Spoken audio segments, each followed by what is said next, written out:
Radio Sucesos 101.7 FM presenta su noticiero Sucesos con Milton Pérez y Verónica Larrea. Un periodismo libre para una democracia plena. Los hechos y las opiniones de los sucesos que marcan nuestro tiempo.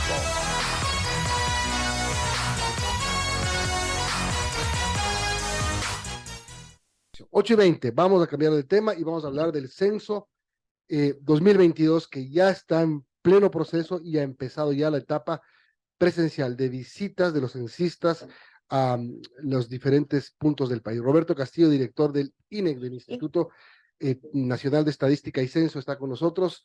Señor director, buenos días, gracias por acompañarnos. Bueno, ¿cómo empezó esta semana ya con esta segunda etapa y ya con las visitas de los censistas? Buenos días, Milton, un saludo acá, gusto estar presentes. Bueno, arrancamos como el día lunes, esta segunda fase del censo de población, que es el censo presencial.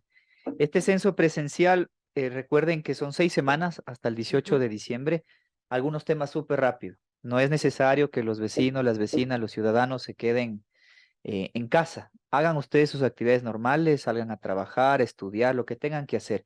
Nuestros censistas van a recorrer literalmente durante 6 semanas todo su barrio, vivienda por vivienda. Más o menos tienes como entre unos 5, unos 7 censistas por barrio. Es decir, no es que en el imaginario van a haber brigadas peinando el territorio, sino es una estrategia distinta de hacer.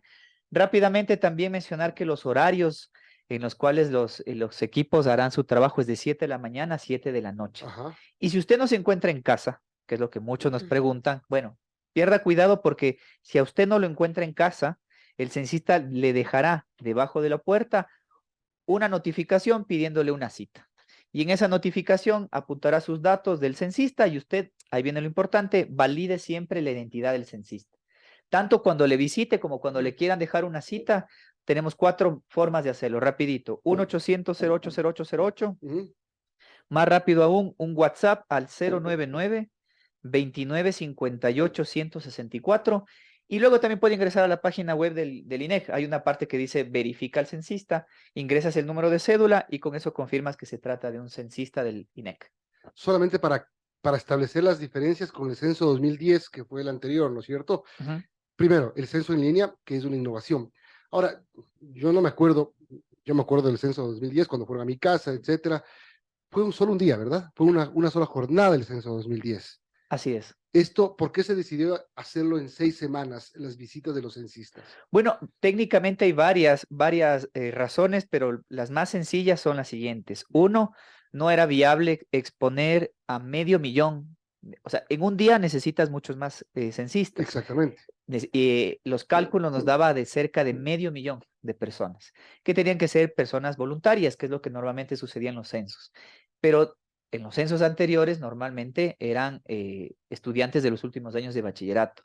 Así que con los temas de la pandemia, cuando tomamos la decisión, todavía era incierto, más los temas de la inseguridad, exponer a un menor de edad es algo que obviamente el INEC no lo iba a realizar. Y hemos optado por este método que varios países ya lo han aplicado, que ahora son 6 semanas, que es personal contratado y que tiene la ventaja de que no tienes que paralizar la economía del país. ¿Cuántos censistas están trabajando en territorio? Son cerca de 18,000 personas que han sido contratadas y son personas que es del propio territorio. O sea, tú ves, ya van a ir viendo poco a poco en coberturas y demás. Lo más bonito de esto es que son las personas del propio territorio. Si las personas que están haciendo el censo en Chone son de Chone.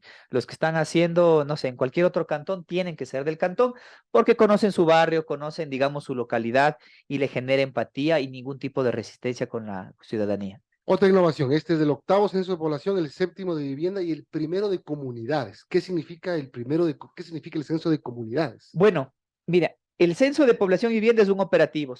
Ese fue el que se hizo censo en línea en octubre, el que ahora arrancamos la parte presencial. Pero a finales de mes tenemos planificado hacer un censo a comunidades de pueblos indígenas, afros y montubios.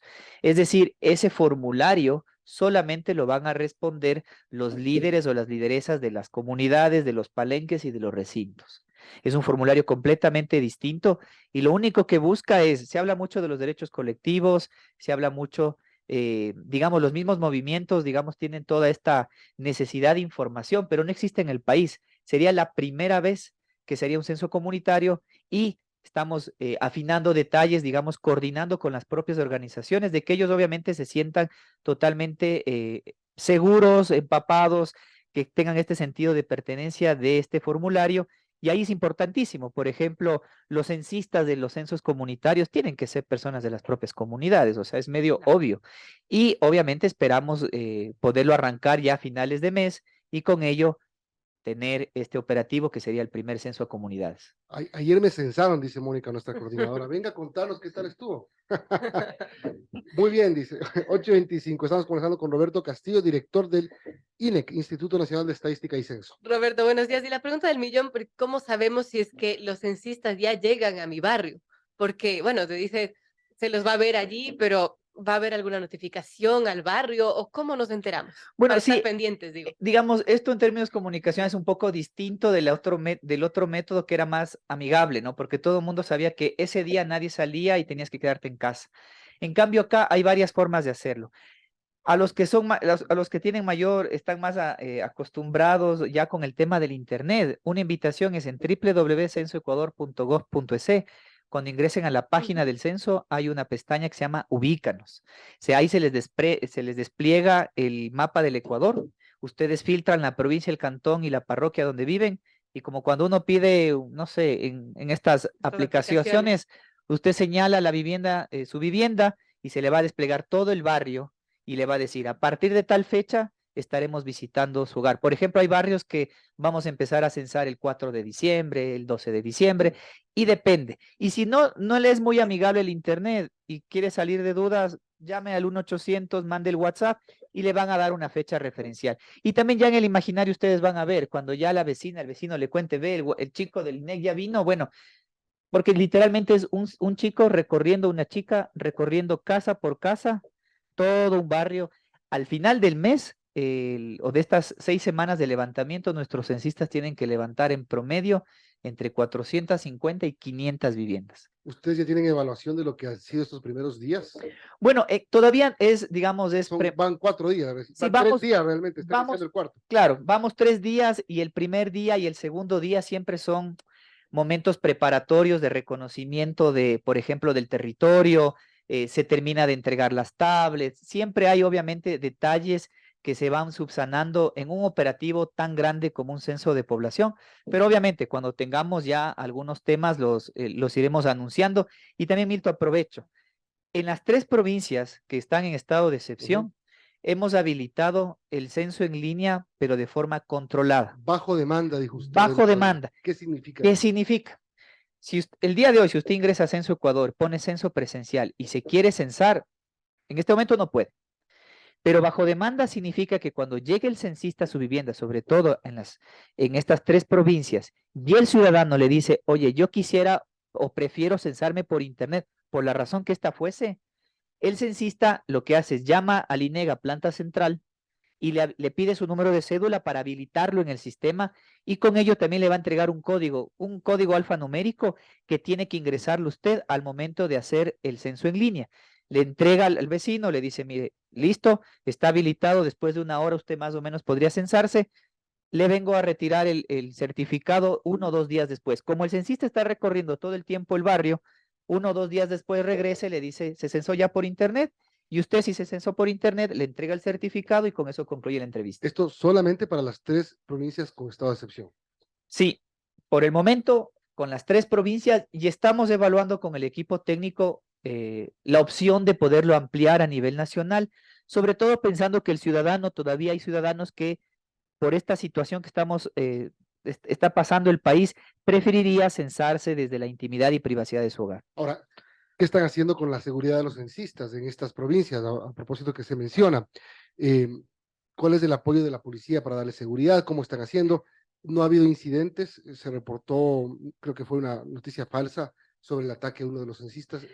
Bueno, todos estos temas, a ver, vamos en orden. 1, la capacitación importantísima a los censistas. Nuestros censistas han recibido capacitación, primero una sensibilización en derechos humanos, en pueblos y nacionalidades indígenas, en orientación sexogenérica, también protocolos de autocuidado, qué hacer en caso de, hay que llamar al ECU 911. Estos son varios meses de planificación, han recibido su capacitación, pero eso es una parte. Luego, ¿qué sucede ya en el territorio? En el territorio nosotros tenemos identificado, literalmente clasificado el territorio nacional por niveles de complejidad. Si los niveles de complejidad del territorio son altos, el INEC sí o sí entra con el apoyo de la Policía Nacional y de las Fuerzas Armadas. Pero estos territorios nosotros los hemos postergado, los hemos reajustado porque no vamos a ingresar estos días. La situación no lo amerita. En este momento que un censista, un ciudadano, esté con acompañamiento de Policía Nacional, podría interpretarse de mala manera y no queremos exponer a la ciudadanía.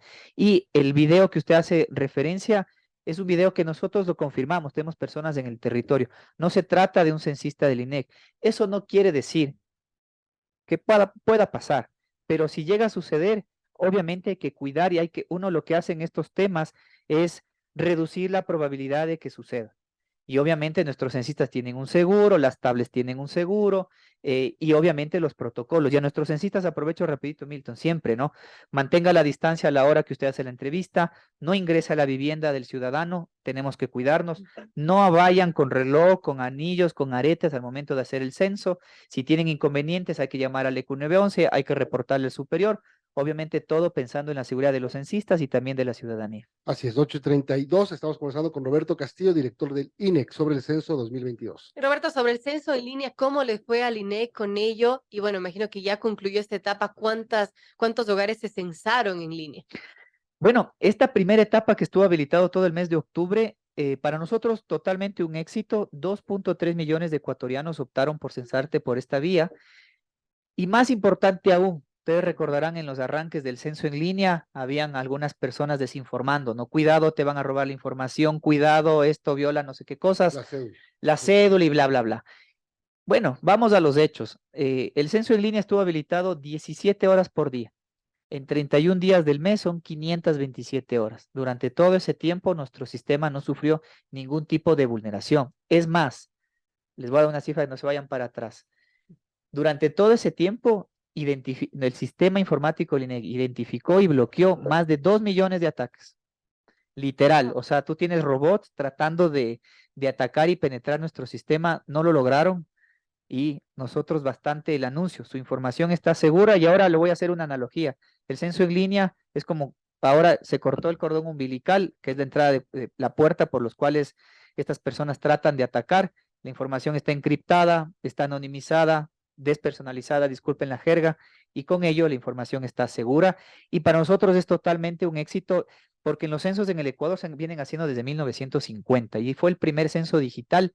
Esperemos que en 10 años o en 12 años que se haga los censos ya no tengamos que salir a territorio, sino que todo sea digital. ¿Y estos Correcto. ataques de dónde pudieron haber provenido? De todos lados del mundo, o sea, países de todo lado, la verdad de todo lado, pero lo potente de esto es que todos esos meses de preparación y pruebas que hicimos de antihackeo y demás dieron sus resultados. Y es que es el mandato del INEC. Nosotros tenemos ese mandato de preservar la información de los ciudadanos. Ahora, ya en el censo presencial, ¿cuánto tiempo se debería tomar una vivienda censada? Las preguntas, ¿cuántas preguntas son? Claro. A ver, cuando el censista llega a su vivienda, usted valida su identidad y demás. La entrevista toma en promedio 40 minutos. Mónica dijo que ya se había censado. Veamos cuánto. ¿Cuántos, Moni? 30 minutos. 30. Depende del tamaño del hogar. Entre más personas, más tiempo, ¿no? Esas son las consecuencias de tener tanto guagua. Entonces, entre más, por favor. Y eso que la Moni tiene tanto guagua. Pero bueno, son preguntas bastante sencillas para ver características de la vivienda, de los hogares, de las personas. Hay dos preguntas que son opcionales. Literalmente las ponemos como opcionales, que son la identidad sexogenérica. Y esto es un Estado de Derecho. ¿Esta pregunta es nueva? Esta pregunta es nueva, es inédita en la historia de los censos de población. Será la primera vez que el Ecuador pregunta sobre identidad y orientación sexual. Fue un trabajo bastante, para nosotros, enriquecedor con los colectivos, de entender, de aprender, de desaprender. Y esa es la oportunidad porque son grupos invisibilizados históricamente que tienen exactamente los mismos derechos que nosotros y cénsense. Y si alguien no se siente conforme, alguna persona no se siente conforme con responderlo, bueno, está en su derecho de no hacerlo. Pero el mensaje detrás de esto es que en el año 2001 Por ejemplo, fue la primera vez que preguntamos sobre autoidentificación étnica. ¿Cuántos indígenas, afros, montubios hay?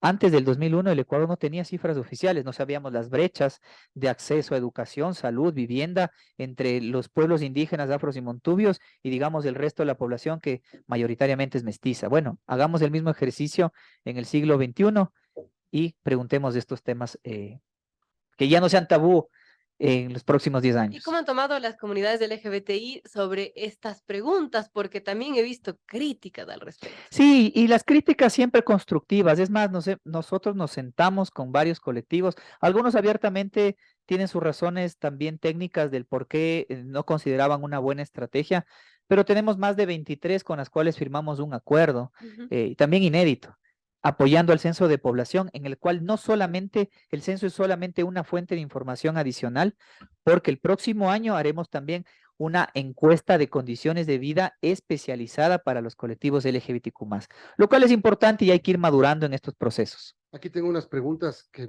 usted me puede responder sí o no. ¿Una persona que está de manera temporal en el Ecuador tiene que ser censada? Si es que su estancia es de menos de 6 meses, no es un residente habitual del Ecuador y no debe ser censada. Quienes migraron.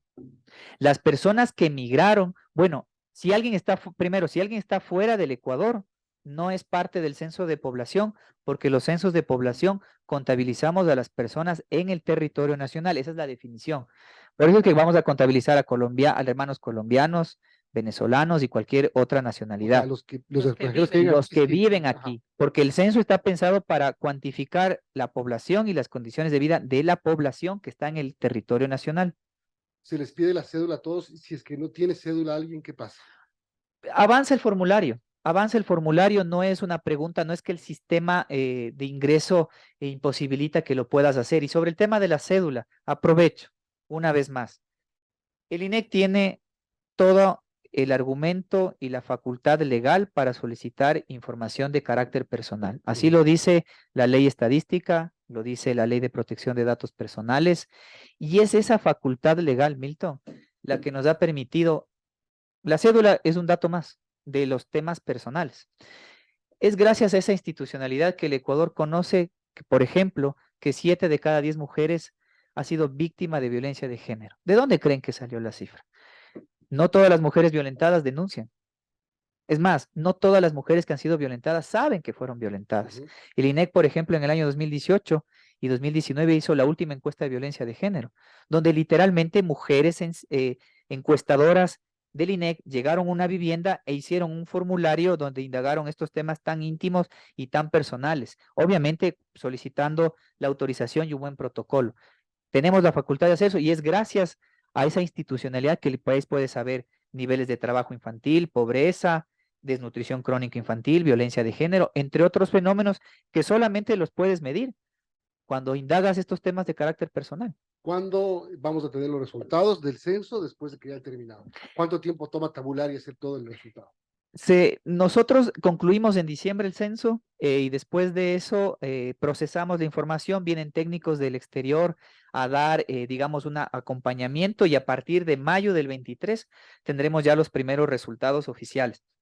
A partir de esa fecha, poco a poco se va a ir liberando la información y esta información, también aprovecho porque han querido desinformar, información va a ser gratuita, de libre acceso, uno puede descargarse o se va a descargar en la página web. Perfecto. Suerte con esta etapa importante del censo y con las innovaciones que se están teniendo en esta ocasión en el censo. ¿Qué sexo es? Masculino, femenino. En el censo. Pasa. Roberto Castillo, director del Instituto de Estadística y Censo. Gracias por acompañarnos. Buen día.